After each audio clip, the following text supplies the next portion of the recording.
So guys, stress ko. Murot na po akong kwarta. So, wala ko'y kwarta. Padala na po sa Pilipinas. Nanay kinabuhi kapag wala ka sa Pilipinas na. Salas mga anak, may kwarta.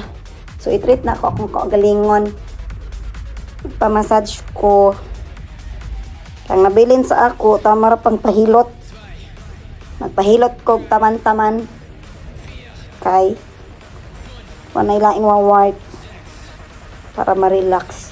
Ka maka-stress pag may kwarta, day! Inuok ko. Saan mo?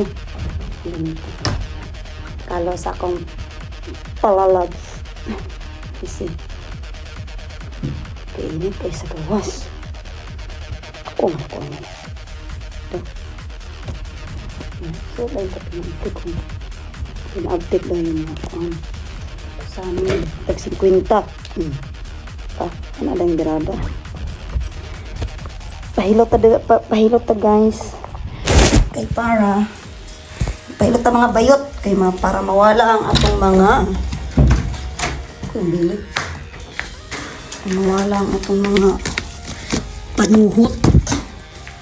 Mauni gawas akong gipoy Andre mga bayot kani street o diha nagapalit kog baratom na sudan akong Thai food pero kani mga gagmay nga shops din mga barbers sana may baklay lang padung dito sa hilots ko kana mga kondo sa kana tubangan diha food market na siya diha abre na alas 2 na 7-Eleven food yan barato ra pong pagkaon diha. So, mga dire. Kita siguro ninyo kung kada video na ko, muna akong suot, no? Okay lang yung sinina, good. Hindi ko yung palit ko sinina, ba? Money street, ha? Matao din na. Tulog pa. Like 30 pa lang sa buntag.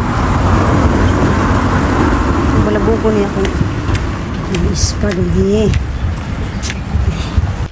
So, ito na tas akong favorite nga massage place.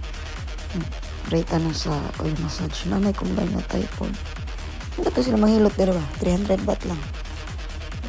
Abrin sila sa 9 ako yata ng customer din yun. Ano lang mga presyo na tanggal ng tao nag-stress.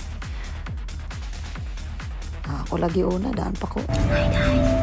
Daan ako diri sa loob. Diba? Ready to fight. See you later. Hi Pong. Say hi. Muna the best mo sa ko. Wala happy ending. Pong, I'm telling in my language in Philippine. I said you're my masur. No happy ending na. See you guys later. Bye.